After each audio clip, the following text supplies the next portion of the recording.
شروع اللہ کا نام لے کر جو بڑا مہربان نہایت رحم والا ہے۔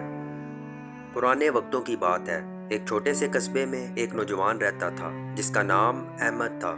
وہ نہایت ذہین اور محنتی تھا، مگر اس کی زندگی ایک بڑی کمزوری کے گرد گھومتی تھی، دنیا کی رنگینیوں میں کھو جانا۔ قصبے کے لوگ اکثر کہا کرتے، احمد دل کا برا نہیں، لیکن اس کا دل دنیا کی چمک دمک میں پھنس گیا ہے۔ واقعی احمد دن رات کھیل کود، دوستوں کی محفل اور فضول کاموں میں وقت ضائع کرتا، نماز سے غافل، والدین کے حقوق سے بے پرواہ اور دین کی بنیادی باتوں سے دور۔ اس کے والدین اکثر روتے اور دعا کرتے کہ اللہ ان کے بیٹے کو سیدھی راہ دکھا دے۔ ایک دن احمد اپنے دوستوں کے ساتھ رات گئے بیٹھا تھا کہ اچانک محلے کی مسجد میں فجر کی اذان کی آواز آئی۔ وہ آواز نہ جانے کیوں اس کے دل کو چھو گئی۔ مؤذن کے الفاظ حیا علی الفلاح، آؤ کامیابی کی طرف، احمد کے دل پر دستک دینے لگے۔ دوست تو ہنسی مذاق میں لگے رہے، مگر احمد کے اندر کچھ ہلچل پیدا ہو گئی۔ اس نے سوچا، کامیابی تو ہر کوئی چاہتا ہے، مگر کیا یہ اصل کامیابی ہے جس کے پیچھے میں دوڑ رہا ہوں؟ یہ سوچ اس کے دماغ سے نہ نکل سکی۔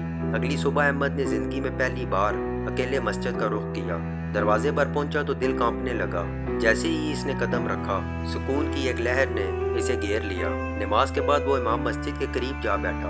امام صاحب ایک نیک بزرگ تھے جن کے چہرے پر نور اور باتوں میں سکون تھا۔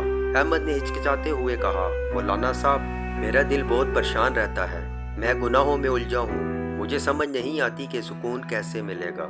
امام صاحب نے مسکرا کر کہا، بیٹا، سکون صرف اللہ کے ذکر میں ہے۔ دنیا کی لذت چند لمحوں کی ہے، لیکن اللہ سے تعلق قائم ہو جائے تو دل کو قرار ملتا ہے۔ یہ سن کر احمد کی آنکھوں میں آنسو آ گئے۔ وہ دیر تک بیٹھا سنتا رہا۔ امام صاحب نے اسے قرآن کی ایک آیت پڑھ کر سنائی جس کا ترجمہ ہے، یاد رکھو اللہ کے ذکر سے دلوں کو اطمینان ملتا ہے۔ اب احمد کی زندگی میں ایک نیا سفر شروع ہوا، مگر یہ آسان نہ تھا۔ پرانے دوست بار بار اسے بلاتے، چلو یار آج پھر کھیلنے چلتے ہیں، کتنی کتابیں پڑھو گے، زندگی ایک ہی بار ملی ہے، انجوائے کرو۔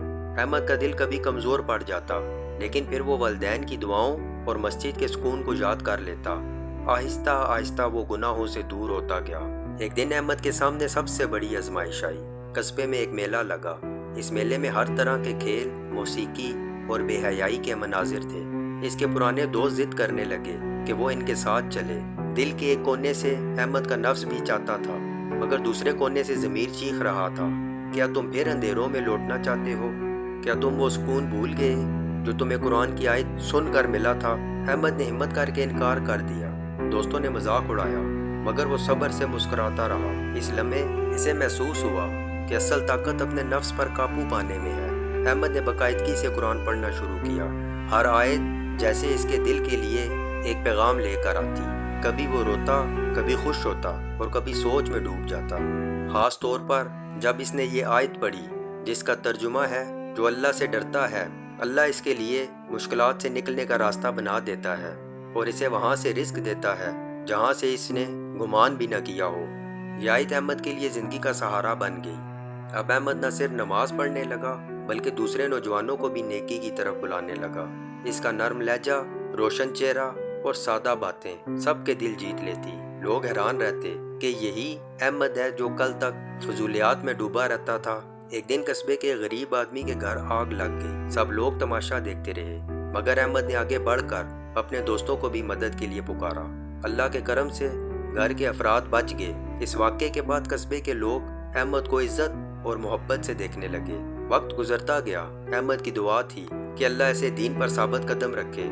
وہ کہتا، یا اللہ، تو نے مجھے اندھیروں سے نکالا، اب مجھے پھر گمراہی میں مت ڈالنا۔ اللہ نے اس کی دعا قبول فرمائی۔ احمد قصبے کا ایک باوقار اور نیک نوجوان بن گیا۔ وہ مسجد کا امام تو نہ تھا، مگر سب کے لیے ہدایت کا چراغ ضرور بن گیا۔ جب کبھی کوئی نوجوان بھٹکتا، لوگ کہتے، احمد کے پاس جاؤ، وہ تمہیں سکون کا راستہ دکھائے گا۔ یہ کہانی ہمیں یہ سبق دیتی ہے کہ چاہے انسان کتنا ہی گناہوں میں کیوں نہ ڈوبا ہو، اگر وہ اخلاص کے ساتھ اللہ کی طرف پلٹ آئے تو اللہ اسے ہدایت عطا کرتا ہے۔ اصل کامیابی دنیا کی لذتوں میں نہیں بلکہ ایمان اور نیکی میں ہے۔ اللہ پاک ہم سب کو ہدایت دے، آمین۔